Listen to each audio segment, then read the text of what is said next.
नमस्कार प्यारे साथियों, आप सभी का स्वागत है हमारे ऑफिशियल यूट्यूब चैनल आपनो सिलेक्शन पॉइंट पर। साथियों, हमारा जो टॉपिक चल रहा है अभी, जिसमें हम स्थापत्य कला से संबंधित जो हमारा टॉपिक है वो है राजस्थान के प्रमुख महल, जिसका पहला पार्ट हमने अपलोड कर दिया था।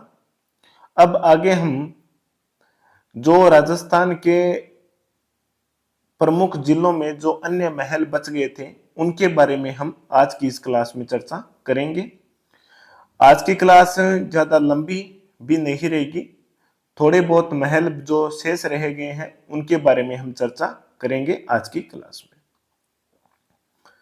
और एक बात है जो कि मैंने दुर्ग और किले की जो क्लास थी उसकी शुरुआत में बता दिया था और बीच बीच में भी आपको 2 या 3 बार मैंने अवगत करवा दिया है कि राजस्थान के महल हो, मंदिर हो या छतरियां या स्मारक हो, इनके बारे में हमने जो दुर्ग और किले की जो क्लास थी उसमें बहुत सारे जो इनके भाग हैं उनका वहां पर हमने अध्ययन कर लिया था। जो चीजें शेष रह गई है और जो चीजें परीक्षा की दृष्टि से महत्वपूर्ण है उन्हीं का हम इन महल वाली क्लासों में अध्ययन कर रहे हैं। ठीक है, जिनका हमने एक बार अध्ययन कर लिया है उनका हम दोबारा यहाँ पर अध्ययन नहीं कर रहे हैं। इस बात का विशेष रूप से ध्यान रखना है। और आपको जो पढ़ने का जो तरीका है वो यही है कि सबसे पहले आपको दुर्ग और किले वाली जो क्लास है उसका लगानी है, उसका अध्ययन करना है। उसके बाद में ही जो हवेली वाली जो क्लास थी, छतरियां या स्मारक वाली क्लास है और जो महल वाली क्लास है उसका आपको अध्ययन करना है, वो लगानी है। ठीक है, इस क्रम से लगाओगे तो दुर्ग और किले की जैसे ही आप क्लास कंप्लीट करोगे, उसे अच्छी प्रकार से कंप्लीट करोगे, तो ये जो टॉपिक है अगले जो जिनके बारे में मैंने अभी जिक्र किया है वो साथ साथ में उनका लगभग 60 से 70% वो आपके वहां पर कवर हो जाएंगे। ठीक है साथियों, तो चलिए आज की इस क्लास को हम शुरू करते हैं। लास्ट तक आप हमसे जुड़े रहें, ये क्लासें बेहद ही महत्वपूर्ण हैं और किताबें जो ये क्लासें हैं वो मूल किताबें आरबीएससी एनसीईआरटी की किताबें, हिंदी ग्रंथ अकादमी की जो बुक है उन पर आधारित है। ठीक है साथियों, तो चलिए शुरू करते हैं आज की इस क्लास को। क्लास को शुरू करने से पहले एक बार मैं आपको जो आपनो सिलेक्शन पॉइंट है उसका जो स्लोगन है उसके बारे में आपको अवगत करवा देता हूं। वैसे भी बहुत बार हमने पहले भी किया है कि success does not come in one day but it will be surely come one day, यानी कि सफलता हमें एक दिन में नहीं मिलेगी परंतु वो दिन जरूर आएगा, वो एक दिन जरूर आएगा जिस दिन हमें सफलता मिलेगी। ठीक है, तो कल की क्लास में हमने जयपुर और उदयपुर के महलों के बारे में अध्ययन किया था। अब हम पढ़ते हैं जोधपुर के महल के बारे में। जोधपुर के महलों के बारे में सबसे पहले आता है उमेद भवन, जिसका नाम से ही विदित होता है कि इसका निर्माण महाराज उमेद सिंह ने करवाया था। उमेद भवन जो कि जोधपुर में स्थित है, जोधपुर में स्थित उमेद भवन का निर्माण महाराज उमेद सिंह के द्वारा करवाया गया था। इस महल को चित्र पैलेस भी कहा जाता है। इस महल को क्या कहा जाता है? चित्र पैलेस भी कहा जाता है। आपने बहुत बार पढ़ा होगा कि इसे चित्र पैलेस कहा जाता है, परंतु क्यों कहा जाता है उसके बारे में मैं आपको बता देता हूं कि ये चित्र बलुआ पत्थरों से निर्मित है, इसलिए उमेद भवन को चित्र पैलेस भी कहा जाता है। याद रखने वाले पॉइंट वो यही है कि उमेद भवन नाम से ही अवगत होता है कि महाराज उमेद सिंह के द्वारा निर्मित है, पहली विशेषता। और दूसरी विशेषता, इस महल को चित्र पैलेस कहा जाता है। क्यों कहा जाता है?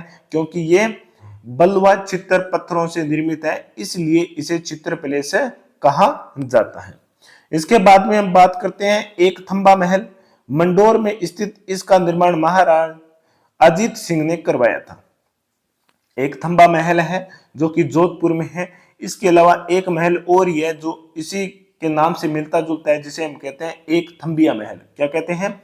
एक थंबिया महल, जो कि डूंगरपुर में स्थित है। और ये जो एक थंबा महल है वो कहां पर? मंडोर जोधपुर में स्थित है, अजीत सिंह के द्वारा निर्मित है। इसके अलावा हमने जसवंत थड़ा के बारे में बात किया था, जो कि एक स्मारक था। उसका निर्माण सरदार सिंह ने अपने पिता जसवंत सिंह की स्मृति में करवाया था और उसे राजस्थान का ताजमहल भी कहा जाता है। क्या कहा जाता है? उसे राजस्थान का ताजमहल कहा जाता है। क्यों कहा जाता है? क्योंकि उसका जो निर्माण का जो ढांचा है, निर्माण में जो भी सामग्री इस्तेमाल की गई है, जैसे संगमरमर के पत्थर का इस्तेमाल किया गया और हूबहू देखने वो ताजमहल जैसा लगता है, इसलिए उसे राजस्थान का ताजमहल की संज्ञा दी गई है। यहाँ पर आपको याद रखना है, एक थंबा महल जो कि अजीत सिंह के द्वारा निर्मित है और कहां पर है? मंडोर में स्थित है। कहां पर?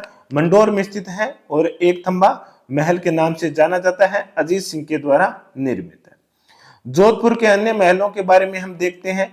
2 महलों के नाम आते हैं। अगर आपने चित्रकला वाला जो टॉपिक पहले अध्ययन किया है तो आपको पता होना चाहिए कि बिजोलाई के महल और चोखेलाव के महल, जो कि जोधपुर यानी कि मारवाड़ चित्रकला शैली से संबंधित है। और ये क्यों प्रसिद्ध है?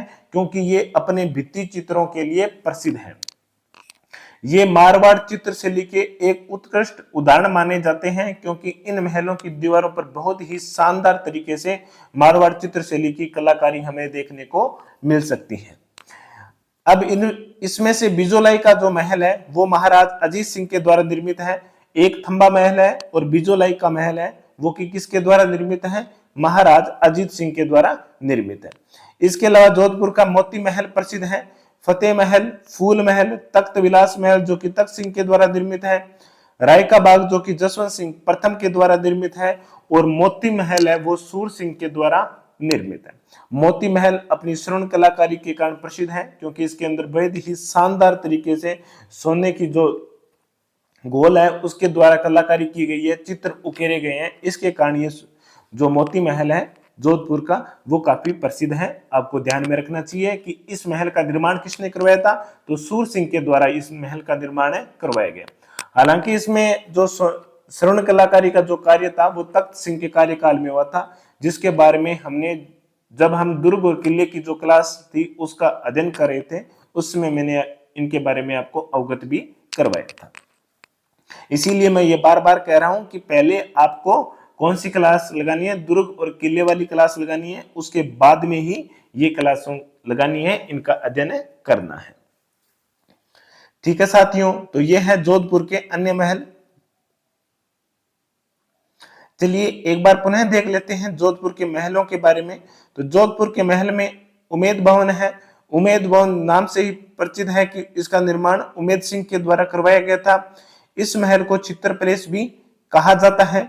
इसके बाद में एक थंबा महल है, मंडोर में स्थित है। इसका निर्माण महाराज अजीत सिंह के द्वारा करवाया गया था। आगे देखते हैं बिजोलाई के महल और चोखेलाव के महल, जो कि जोधपुर या मारवाड़ चित्र शैली के उत्कृष्ट उदाहरण माने जाते हैं।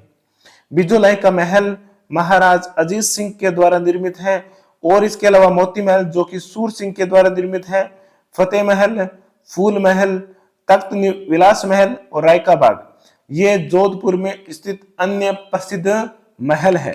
मोती महल जो कि सूर सिंह के द्वारा निर्मित है, अपनी श्रवण कलाकारी के कारण ये महल काफी चर्चित है राजस्थान में। और इसके अलावा राय का बाग पैलेस है जो कि जसवंत सिंह प्रथम के द्वारा निर्मित है।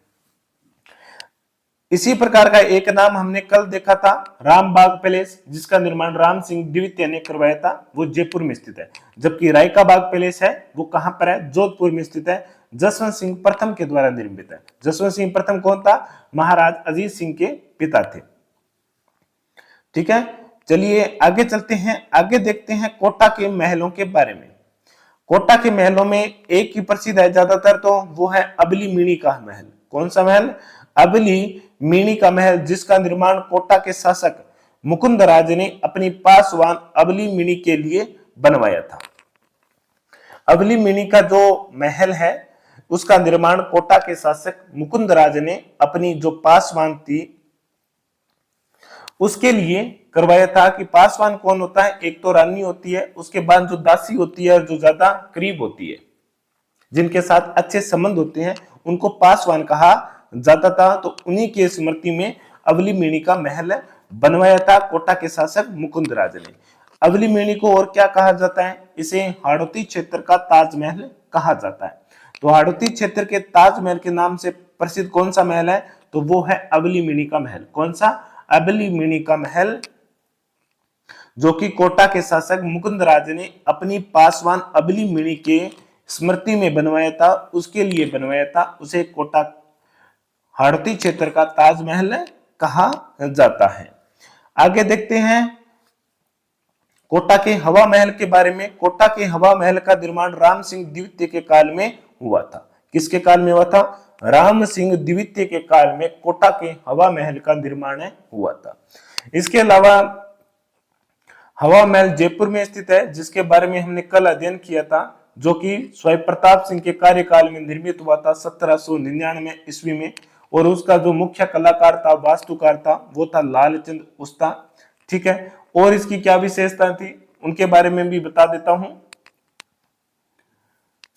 कि ये राजस्थान और मुस्लिम दोनों शैली का मिश्रण उस हवा महल में हमें देखने को मिलता है। ये 5 मंजिल था और इसके निर्माण का उद्देश्य क्या था? निर्माण का जो प्रथम उद्देश्य था कि जब भी कोई जयपुर शहर में किसी प्रकार के उत्सवों का आयोजन होता तो रानी उस हवा महल की झरोखों में बैठ करके, खिड़कियों में बैठ करके उन उत्सवों को देख सकते थे प्रत्यक्ष आंखों से। और इसके अलावा ग्रीष्म काल में अपने आवास स्थल के रूप में भी हवा महल का प्रयोग किया जाता था। ठीक है, उसी प्रकार का कोटा का हवा महल है, जिसका निर्माण राम सिंह द्वितीय के कार्यकाल में हुआ था। और ये राम सिंह द्वितीय कौन है? 1857 की क्रांति के समय जो कोटा का शासक था वही राम सिंह द्वितीय है। अब बात करते हैं जग मंदिर के बारे में। एक जग मंदिर जो कि पिछोला झील में स्थित है उदयपुर में, जिसका निर्माण करण सिंह ने शुरुआत की थी और इसे पूर्ण करवाया था जगत सिंह प्रथम ने, जिसके बारे में हमने जो लास्ट क्लास थी कल की उसमें हमने अध्ययन किया था। अब बात करते हैं जग मंदिर की। किशोर सागर जलाशय में स्थित यह महल दुर्जन साल के काल में निर्मित है और दुर्जन साल के काल में राजपूत रानी के द्वारा बनवाया गया था। दुर्जन साल की जो पत्नी थी राजपूत रानी, उसके द्वारा इस जग मंदिर का निर्माण करवाया गया था। और ये कहां पर है? किशोर सागर जलाशय में स्थित है। जो उदयपुर का जो जग मंदिर है वो कहां पर स्थित है? पिछोला झील में है। करण सिंह के द्वारा निर्मित हुआ था और उसकी विशेषता क्या थी कि शाहजहां ने भी वहीं पर शरण ली थी। और 1857 की क्रांति के समय जो अंग्रेज परिवार थे उनको भी सुरक्षित कहां रखा गया था? उसी जग मंदिर में रखा गया था। यहां पर हम बात करते हैं कोटा के जग मंदिर की। तो ये कोटा का जग मंदिर कहां पर है? कौन से सागर में है? तो किशोर सागर जो जलाशय है उसमें स्थित है। दुर्जन साल के काल में उनकी राजपूत रानी के द्वारा निर्मित किया गया था। ठीक है, इसके अलावा कोटा का एक महल और आता है जिसका नाम है बनेड़ा महल। कौन सा? बनेड़ा महल। अब इसी से मिलता जुलता एक महल और बता देता हूं, वो आप नोट कर लेना। अभेड़ा का महल कहां पर है? तो भीलवाड़ा में। अभेड़ा भीलवाड़ा में और बनेड़ा कहां पर है? कोटा में। अभेड़ा कहां पर है? भीलवाड़ा में। और बनेड़ा कहां पर है? कोटा में। ठीक है, ये आपको याद रखना है। चलिए एक बार पुनः कोटा के जो महल है उनको देख लेते हैं। सबसे पहले हमने देखा अबलीमणि का महल, जिसे कोटा के शासक मुकुंदराज ने अपनी पासवान अबलीमणि के लिए बनवाया था और इसे हाड़ौती क्षेत्र का ताजमहल कहा जाता है। अब आपके सामने जैसे हर क्लास में एक मैं प्रश्न देता हूं, चैलेंज देता हूं, वो है कि राजस्थान का ताजमहल किसे कहा जाता है? इसका उत्तर आपको कमेंट बॉक्स में कमेंट करके देना है। राजस्थान का ताजमहल किसे कहा जाता है? हाड़ौती क्षेत्र का जो ताजमहल है वो अबलीमणि के महल को कहा जाता है, मुकुंदराज के द्वारा निर्मित है, कोटा में स्थित है। अगला महल है कोटा का हवा महल, जिसका निर्माण राम सिंह द्वितीय के काल में हुआ था। किसके काल में हुआ था? राम सिंह द्वितीय के काल में कोटा के हवा महल का निर्माण करवाया गया था। आगे देखते हैं कोटा का जग मंदिर, जो कि कहां पर स्थित है? किशोर सागर जलाशय में। कौन से जलाशय में है? किशोर सागर जलाशय में स्थित है। दुर्जन साल के काल में उनकी राजपूत रानी के द्वारा बनवाया गया था। किसके द्वारा बनवाया गया था? दुर्जन साल के काल में राजपूत रानी के द्वारा किशोर सागर जलाशय में जग मंदिर का निर्माण करवाया गया था। एक जग मंदिर कोटा में है, दूसरा उदयपुर में है, पिछोला झील में है, करण सिंह के द्वारा निर्मित है। इसके अलावा बनेड़ा का महल कहां पर है? कोटा में है। और एक महल लिख देता हूं, अभेड़ा का महल। कौन सा? अभेड़ा का महल, जो कि कहां पर स्थित है? अभेड़ा का महल आपको याद रखना है, भीलवाड़ा में स्थित है। कहां पर? भीलवाड़ा में। आगे देखते हैं टोंक के महल के बारे में कि टोंक के महल कौन से हैं। तो राजमहल और सुनहरी कोठी जिसे शीश महल भी कहा जाता है, जिसके बारे में हमने पहले ही अध्ययन कर चुके हैं हवेली वाले टॉपिक में। शीश महल कहा जाता है, सुनहरी कोठी कहा जाता है। इसकी विशेषता क्या थी वो मैंने वहां पर बताई थी उस क्लास में, एक बार पुनः बता देता हूं कि ये जो टोंक का जो सुनहरी कोठी या शीश महल है वो बाहर से देखने पर एक सामान्य सा महल दिखाई देता है, परंतु जैसे ही हम अंदर जाते हैं तो उसमें कांच की मीनाकारी स्वर्ण का जो गोल होता है उससे बहुत ही शानदार तरीके से कलात्मक डिजाइन बनाए गए हैं, इसलिए उसे सुनहरी कोठी कहा जाता है, जो कि टोंक के नवाब के द्वारा निर्मित है। टोंक के नवाबों के द्वारा निर्मित है सुनहरी कोठी, जिसे शीश महल भी कहा जाता है, क्योंकि कांच का भी इसमें बहुत ही शानदार तरीके से इस्तेमाल किया गया है। सुनहरी कोठी क्यों किया जाता है? क्योंकि यहाँ पर स्वर्ण की जो गोल होता है उसकी कढ़ाई की गई है। ठीक है, अब बात करते हैं डूंगरपुर के महल के बारे में। डूंगरपुर के महल में हमने देखा था एक थंबिया महल है, जिसका निर्माण शिव सिंह के काल में हुआ था। और इसके अलावा जुन्ना महल, जो कि बेहद ही महत्वपूर्ण है, कई बार एग्जाम में पूछा गया है कि जुन्ना महल कहां पर स्थित है। अब जुन्ना महल से क्या होता है कि जूनागढ़ को एक ही मान लिया जाता है और बीकानेर कर देते हैं, और बीकानेर ऑप्शन जरूर आता है, परंतु आपको कंफ्यूज नहीं होना है कि ये जुन्ना का जो महल है वो कहां पर स्थित है, डूंगरपुर में। कहां पर? डूंगरपुर में स्थित है। इसके अलावा डूंगरपुर का बादल महल है वो भी प्रसिद्ध है।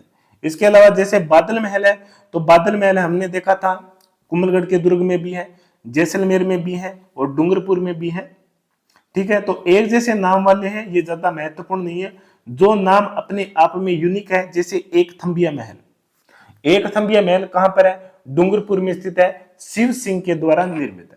इससे पहले हमने एक बात की थी एक थंबा महल। कौन सा? एक थंबा महल, जो कि कहां पर स्थित है? जोधपुर के मंडोर में स्थित है, महाराज अजीत सिंह के द्वारा निर्मित है। तो ये थोड़ा कंफ्यूज कर देने वाला पॉइंट है, तो आपको ध्यान रखना है कि एक थंबा की बात आए तब जोधपुर के मंडोर में अजीत सिंह के द्वारा निर्मित, और एक थंबिया का नाम आए तब वो कहां पर है? डूंगरपुर में शिव सिंह के कार्यकाल में निर्मित है। और इसके अलावा जुन्ना महल है वो कहां पर स्थित है? वो भी डूंगरपुर में स्थित है। तो डूंगरपुर और टोंक के महलों में राजमहल है सुनहरी कोठी टोंक के, एक थंबिया महल डूंगरपुर में शिव सिंह के द्वारा निर्मित है, और इसके अलावा जुन्ना महल और बादल महल है, जो कि कहां पर स्थित है? डूंगरपुर जिले में ही स्थित है। अब बात करते हैं बूंदी के महल के बारे में। किसके बारे में? बूंदी के महलों के बारे में हम जिक्र करते हैं। बूंदी के महलों में पहला आता है सुख महल, जिसका निर्माण विष्णु सिंह के द्वारा करवाया गया था। सुख महल किसके द्वारा निर्मित है? बूंदी के शासक है विष्णु सिंह के द्वारा निर्मित है सुख महल। इसके अलावा रंग महल है और एक चित्रशाला है। रंग महल का निर्माण छत्रसाल ने करवाया था, जो कि अपने भित्ति चित्रों के लिए प्रसिद्ध है। चित्रशाला का निर्माण महाराज उमेद सिंह के द्वारा करवाया गया था। बूंदी के ये जो तीनों के तीनों महल है, इनके बारे में आपको विशेष रूप से ध्यान रखना है, इनके निर्माताओं के बारे में और इनकी विशेषताओं के बारे में। जैसे सुख महल है, ये निजी निवास स्थल के रूप में विष्णु सिंह के द्वारा निर्मित किया गया था। रंग महल है जो कि छत्रसाल के द्वारा निर्मित है, जो कि अपने भित्ति चित्रों के लिए प्रसिद्ध है। इसके अलावा चित्रशाला, जहां पर बैठ करके चित्रकारी की जाती थी, उसका निर्माण उमेद सिंह के द्वारा करवाया गया था।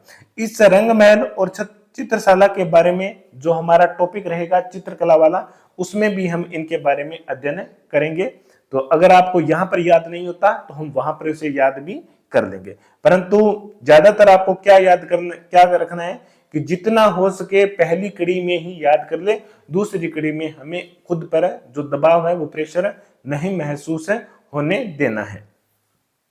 सुख महल बूंदी में स्थित विष्णु सिंह के द्वारा निर्मित, रंग महल बूंदी में स्थित छत्रसाल के द्वारा निर्मित, जो कि अपने भित्ति चित्रों के लिए प्रसिद्ध है। चित्रशाला जो कि महाराज उमेद सिंह के कार्यकाल में निर्मित है और यहां पर बैठकर ही चित्रकारी की जाती थी। चलिए साथियों आगे चलते हैं, आगे देखते हैं बीकानेर के महलों के बारे में। तो बीकानेर के महलों में लालगढ़ पैलेस है, जो कि लाल पत्थरों से बना है, और इसका निर्माण महाराज गंगा सिंह ने अपने पिता लाल सिंह की स्मृति में करवाया था। ठीक है, लालगढ़ पैलेस जो कि गंगा सिंह के द्वारा अपने पिता लाल सिंह की स्मृति में लाल पत्थरों से बनाया गया था। और ये जो लालगढ़ के जो लाल पत्थर है जिनसे ये निर्मित है वो कहां से लेकर जाए गए थे, लूणकरणसर से आगे निकलते एक छोटा सा स्टेशन आता है दुलमेरा जिसका नाम है, वहां से लेकर के पत्थर, उनके पत्थरों से, दुलमेरा के पत्थरों से लालगढ़ पैलेस का निर्माण करवाया गया था। इसके अलावा बीकानेर के महल में कर्ण महल है, शीश महल है, अनूप महल है और रंग महल है। अनूप महल काफी प्रसिद्ध है, अनूप सिंह के द्वारा निर्मित है। इसके अंदर भी स्वर्ण कलाकारी, जो स्वर्ण का गोल है उससे कलाकारी की गई है, नक्काशीदार है, इसे बनाया गया है। शीश महल है, कर्ण महल कर्ण सिंह के द्वारा निर्मित है। शीश महल, इसमें भी ये कांच से बनाया हुआ है, कांच की शानदार तरीके से इसमें मीनाकारी की गई है। ठीक है, इनके बारे में हमने जो दुर्ग वाली और किले वाली क्लास थी वहां पर भी हमने इनके बारे में अध्ययन किया था। तो बीकानेर के महलों में जो प्रसिद्ध है लालगढ़ पैलेस गंगा सिंह के द्वारा निर्मित है, लाल पत्थरों से निर्मित है। और इसका नाम लालगढ़ क्यों रखा गया था, क्योंकि गंगा सिंह ने अपने पिता लाल सिंह के स्मृति में इस महल का निर्माण करवाया था। आगे देखते हैं, अन्य महलों में कर्ण महल है, शीश महल है, अनूप महल है और रंग महल है जो कि प्रसिद्ध है। चलिए साथियों आगे चलते हैं, आगे देखते हैं हम अलवर के महलों के बारे में। अलवर के महलों में सबसे पहले आता है सिलीसेड महल, जो कि सिलीसेड झील के पास ही विनय सिंह के द्वारा निर्मित है। सिलीसेड झील के पास ही विनय सिंह के द्वारा निर्मित है। विनय सिंह ने एक और काम किया था, वो क्या किया था, मूसी महारानी की छतरी भी बनाई थी। ये बख्तावर सिंह की रानी थी मूसी महारानी, उनकी 80 खंभों की छतरी भी बनाई थी विनय सिंह ने। सिलीसेड झील के पास स्थित है और सिलीसेड झील को राजस्थान का नंदन कानन कहा जाता है। क्या कहा जाता है, राजस्थान का नंदन कानन कहा जाता है, क्योंकि इसकी पौराणिक विशेषता है, इसलिए इसे नंदन कानन कहा जाता है। किस झील को कहा जाता है, सिलीसेड झील को कहा जाता है। इसके अलावा सीरीज का पैलेस है जिसका निर्माण जय सिंह ने करवाया था। अलवर के शासक थे जय सिंह, उसने लॉर्ड एडिनबर्ग के अलवर यात्रा के दौरान इसका निर्माण करवाया था। लगभग 18वीं सदी या 19वीं सदी की बात है, उस समय सीरीज का पैलेस का निर्माण कराया गया था। सीरीज का अभ्यारण्य में स्थित है, इसलिए इसका नाम सीरीज का पैलेस रखा गया था। निर्माण किसने करवाया था, जय सिंह के द्वारा करवाया गया था। 19वीं सदी में एडिनबर्ग एक अंग्रेज अधिकारी था लॉर्ड एडिनबर्ग, उनके अलवर यात्रा के दौरान उनके स्वागत के लिए इस महल का निर्माण करवाया गया था। ठीक है, आगे देखते हैं अलवर के अन्य महलों के बारे में। अलवर का अन्य महल है सिटी पैलेस। कौन सा है, सिटी पैलेस। अलवर के सिटी पैलेस का निर्माण बख्तावर सिंह ने करवाया था। बख्तावर सिंह वही है जिनकी पत्नी का नाम मूसी महारानी था।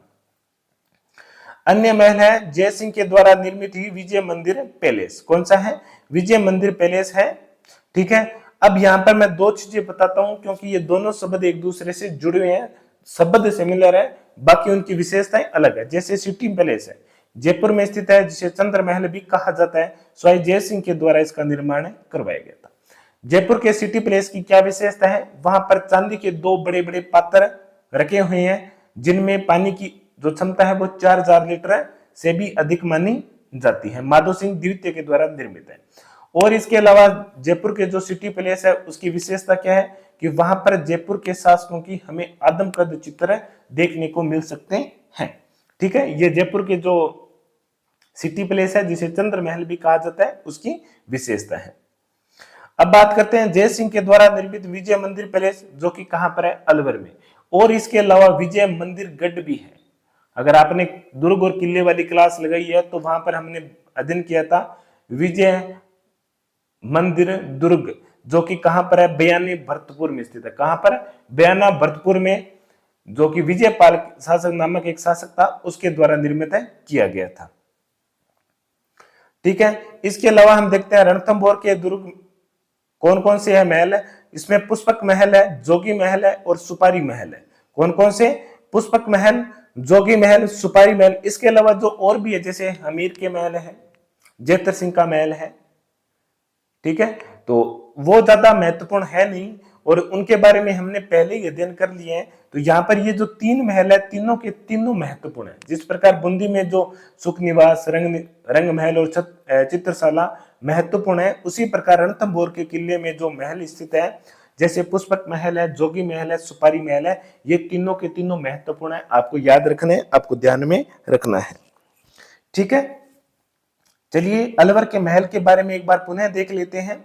अलवर के महल में आता है पहले सिलीसेड महल, जो कि सिलीसेड झील, जिसे राजस्थान का नंदन कानन कहा जाता है, उसके पास विनय सिंह के द्वारा निर्मित है। ठीक है, ये पहला महल हमारा कंप्लीट। उसके बाद में श्रीज का पैलेस, जो कि जय सिंह के द्वारा एडिनबर्ग नामक एक अंग्रेज अधिकारी अलवर की यात्रा के आया था, तो उसी की स्मृति में या उसी के स्वागत के लिए सीरीज का पैलेस का निर्माण करवाया गया था। किसके द्वारा? जय सिंह के द्वारा। चलिए आगे चलते हैं, आगे देखते हैं सिटी पैलेस के बारे में। तो सिटी पैलेस है वो अलवर के सिटी पैलेस का निर्माण बख्तावर सिंह ने करवाया था। किसने करवाया था? अलवर के शासक बख्तावर सिंह ने सिटी पैलेस का निर्माण करवाया था। अलवर का सिटी पैलेस है। ठीक है, वैसे उनका नाम आएगा, ऐसा सीधा नहीं आएगा कि सिटी पैलेस का निर्माण कहां पर है या कैसे, ऐसे नहीं आएगा। जैसे अलवर की सिटी पैलेस का निर्माण किसने करवाया था, जयपुर के सिटी पैलेस का निर्माण किसने करवाया था, नाम से पूछा जाएगा, जिले से संबंधित जोड़ के पूछा जाएगा। अन्य महल में आते हैं जयसिंह के द्वारा निर्मित विजय मंदिर पैलेस भी महत्वपूर्ण है, और रणथंभौर के किले में जो महल है उनमें पुष्पक महल, जोगी महल और सुपारी महल भी काफी प्रसिद्ध है। ठीक है साथियों, चलिए आगे चलते हैं, आगे देखते हैं राजस्थान के अन्य अंचल में स्थित जो प्रसिद्ध महल है उनके बारे में। तो पहले देखते हैं खेतड़ी का महल, जो कि झुंझुनू में स्थित है। इसका निर्माण खेतड़ी के ठाकुर भोपाल सिंह ने करवाया था। किसने करवाया था? खेतड़ी के ठाकुर भोपाल सिंह ने इसका निर्माण करवाया था, और इसे शेखावाटी क्षेत्र का हवा महल भी कहा जाता है, क्योंकि जयपुर का जो हवा महल है उसी की तर्ज पर खेतड़ी के ठाकुर भोपाल सिंह ने इसका निर्माण करवाया था, इसीलिए इसे खेतड़ी अंचल का या शेखावाटी अंचल का हवा महल कहा जाता है। किसे? खेतड़ी के महल को शेखावाटी क्षेत्र का हवा महल कहा जाता है। चलिए आगे चलते हैं डीग के महलों के बारे में। जैसे हमने कल जयपुर के जल महलों के बारे में जिक्र किया था, स्वाई जय सिंह के द्वारा निर्मित थे, मानसागर झील में स्थित है। किस उद्देश्य से बनाए गए वो भी बताया था कि अंतिम राजपूत शासक था, अंतिम हिंदू शासक था राजस्थान का स्वाई जय सिंह, जिन्होंने अश्वमेध यज्ञ करवाया था। तो उस अश्वमेध यज्ञ को संपन्न करने वाले जो ब्राह्मण थे, उनके विश्राम के लिए जयपुर का जो जल महल है उसका निर्माण करवाया गया था मानसागर झील में। परंतु मैंने आपको कल एक बात बताई थी कि जो डीग के महल है भरतपुर में स्थित है, उन्हें जल महलों की नगरी कहा जाता है। उन्हें क्या कहा जाता है? जल महलों की नगरी कहा जाता है। तो जल महलों की नगरी के नाम से प्रसिद्ध है वो डीग है। ठीक है, डीग के महल बदन सिंह के द्वारा निर्मित है। किसके द्वारा? बदन सिंह से के द्वारा निर्मित है। इसे जल महल भी कहा जाते हैं, ये जल महल है, और इन्हें जल महलों की नगरी भी कहा जाता है। ये भी पॉइंट आप यहां पर नोट कर लेना, जल महल की नगरी। जल महल की नगरी किसे कहा जाता है? तो वो है डीग। डीग को जल महल की नगरी कहा जाता है, और भरतपुर के डीग महल को जल महल भी कहा जाता है। इस महल के चारों ओर छज्जे और कॉर्निस बने हैं जो अलग ही प्रभाव उत्पन्न करते हैं। इस महल के चारों ओर मतलब समझते हो, जैसे हम घर में खिड़की बनाते हैं या जो बाहर की तरफ गेट होता है तो उस पर क्या बनाते हैं? एक छज्जा बनाया जाता है। क्यों बनाया जाता है? ताकि बरसात का जो पानी है वो सीधा अंदर न आए, इसलिए उस छज्जे का निर्माण किया जाता है। और डीग के जो महल है उसके चारों तरफ इसी प्रकार के छज्जे बने हुए हैं, कॉर्निस जिसे कहा जाता है। और इसी के कारण ये डीग के महल राजस्थान के अन्य महलों से अपना अलग महत्व रखते हैं, अपना अलग प्रभाव डालते हैं राजस्थान के महलों में। ठीक है, डीग के महल बदन सिंह के द्वारा निर्मित है, ये जल महल है, और डीग को जल महलों की नगरी कहा जाता है। और इस महल यानी कि डीग के जो जल महल है उनके चारों ओर छज्जे और कॉर्निस बने हैं, जिसके कारण वो अपना अलग ही प्रभाव रखते हैं। इसके अलावा जाली रानी का महल है जो कि कुंभलगढ़ दुर्ग में स्थित है, और पुष्कर में जो महल है उनमें मान सिंह के द्वारा निर्मित मान महल और जहांगीर के महल भी स्थित है। तो राजस्थान में जहांगीर के महल है वो कहां पर स्थित है? पुष्कर में है। अकबर के द्वारा इसका निर्माण करवाया गया था। और मान सिंह के द्वारा निर्मित मान महल है वो भी कहां पर स्थित है? पुष्कर में स्थित है। ठीक है, चलिए एक बार पुनः देख लेते हैं अन्य महलों के बारे में। खेतड़ी महल, जिसका निर्माण खेतड़ी झुंझुनू में भोपाल सिंह के द्वारा करवाया गया था और इसे शेखावाटी क्षेत्र का हवा महल भी कहा जाता है, क्योंकि उसी के समान ये अपना महत्व रखता है, हवा महल के समान। डीग के महल बदन सिंह के द्वारा निर्मित है, इन्हें जल महल कहा जाता है और डीग को जल महलों की नगरी कहा जाता है। डीग के जल महल है, उनके चारों ओर छज्जे और कॉर्निस बने हैं, जिसके कारण वो अपना अलग ही प्रभाव रखते हैं राजस्थान के महलों में। जिस प्रकार जैसलमेर की हवेलियां हैं वो अपने नक्काशीदार जालियों के कारण अपनी अलग ही पहचान रखती है, जालीनुमा संरचना है जिनकी।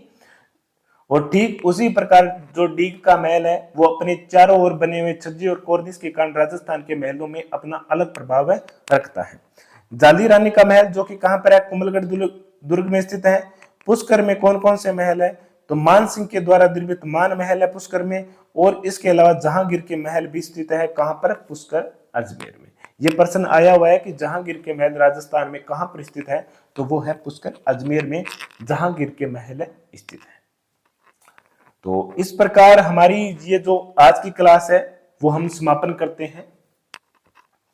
और एक बार मैं पुनः बता देता हूं कि हमने उन्हीं महलों के बारे में यहाँ पर 2 क्लासों में चर्चा की है जो कि परीक्षा की दृष्टि से महत्वपूर्ण है। अब जैसे कुछ महल है, जैसे गोरा बादल का महल है, कटारगढ़ का महल है, रानी पद्मिनी के महल है, हमीरदेव चौहान के महल है, ठीक है। तो ये जो महल है जिनके बारे में हमने दुर्ग और किले वाली जो क्लास थी वहां पर हमने बेहद ही शानदार तरीके से अध्ययन कर लिया था। और मैंने शुरुआत में बोला था कि हम इनको बार बार अध्ययन नहीं करवाएंगे, क्योंकि बार बार अध्ययन करवाओगे तो आपको भी क्लास बोरिंग लगेगी और क्लास का जो मैटर है वो धीरे धीरे बढ़ता जाएगा और क्लास ये कंप्लीट भी नहीं हो पाएगी। ठीक है साथियों, तो आज की इस क्लास के साथ ही हमारा जो महल से संबंधित जो टॉपिक था वो यहाँ पर हमारा कंप्लीट होता है। अगला जो हमारा नेक्स्ट टॉपिक रहेगा जिसमें हम मस्जिद और मकबरों के बारे में अध्ययन करेंगे, क्योंकि वो भी एक छोटा टॉपिक है, तो एक दिन में ही हम उनको कंप्लीट कर लेंगे। उसके बाद में स्थापत्य कला का हमारा एक ही टॉपिक रह जाएगा, वो रहेगा मंदिर, जो कि काफी विस्तृत है और बड़ा भी है, जिनके बारे में हम बड़े ही आराम से और बहुत कुछ चीजों को समझकर अध्ययन करेंगे। क्योंकि मंदिरों के बारे में आजकल जो टॉपिक प्रश्न बन रहे हैं वो ये है, उनकी स्थापत्य कला की विशेषता पूछी जाती है। ये प्रश्न नहीं पूछे जाते हैं कि कौन सा मंदिर कहां पर है और किसके द्वारा निर्मित है। ये प्रश्न, इस प्रकार के प्रश्न का जो जमाना था वो जा चुका है, बीत चुका है। अब क्या प्रश्न आते हैं कि उनकी स्थापत्य कला को लेकर के प्रश्न पूछे जाते हैं। उनकी स्थापत्य कला की विशेषता क्या है, उनके जो मंदिर में चारों ओर जो चित्र बने गए हैं वो किस प्रकार के चित्र हैं, वो क्या शिक्षा दे रहे हैं, क्या संदेश दे रहे हैं, इस प्रकार के प्रश्न वर्तमान के एग्जाम में पूछे जा रहे हैं। और हमने जो हमारी क्लास के जो नोट्स तैयार किए, नोट्स तैयार है मंदिर को लेकर के, वो इसी प्रकार के हैं जिस प्रकार के वर्तमान में पेपर में प्रश्न पूछे जा रहे हैं। ठीक है साथियों, तो मिलते हैं अगले नेक्स्ट वीडियो में। और आपसे एक रिक्वेस्ट रहेगी कि आप हमारे इस YouTube चैनल पर ज्यादा से ज्यादा अपने साथियों को जोड़िए, शेयर कीजिए, लाइक कीजिए, कमेंट कीजिए, और जो भी चीज सुधारने योग्य है वो भी बताइए, हम उसमें सुधार भी करेंगे, और कौन सी चीज बेस्ट लगी है वो भी बताइए। क्योंकि क्या होता है कि एक समय होता है जिस तक हमें बिना पुनर्बलन के, बिना किसी मतलब अवार्ड के या पुरस्कार के हम मेहनत करते रहते हैं, परंतु जब हमें यह लगता है कि हमारी मेहनत को कोई देख ही नहीं रहा है, नजरअंदाज कर रहा है, तब क्या होता है कि हम मेहनत करना छोड़ देते हैं। और जिस दिन हमने पूर्ण रूप से सच्ची ईमानदारी से मेहनत करनी छोड़ दी और सीधे ही फैक्ट देकर पढ़ाने लगे, तो मुझे भी पता है कि हमारे जो चैनल है वो एकदम हाई लेवल तक पहुंच जाएगा। क्योंकि विद्यार्थियों की यही सोच है कि हम कम से कम मैटर पढ़ें, ये नहीं है। आपको क्या करना है कि वर्तमान में परीक्षा का पैटर्न बहुत ज्यादा चेंज हो गया है और आपने एग्जाम दिए हैं और आपको बेखूबी से पता है कि किस प्रकार की तैयारी करनी है, कौन से मैटर कहां से पढ़ने हैं। राजस्थान जीके में मैंने अभी तक इतिहास को कंप्लीट करवाया, कला संस्कृति के बहुत सारे टॉपिक भी कंप्लीट करवाए हैं। ये टॉपिक आपको और कहीं से भी पढ़ने की आवश्यकता नहीं रहेगी। ठीक है साथियों, इसके अलावा हमारे कॉन्टेक्ट नंबर भी है, हमने कई बार शेयर किए हैं और वीडियो की डिस्क्रिप्शन में भी हम डाल देंगे, आप वहां से भी इन नोट्सों की PDF है वो प्राप्त कर सकते हैं। ठीक है साथियों, मिलते हैं नेक्स्ट वीडियो में। जय हिंद, जय भारत।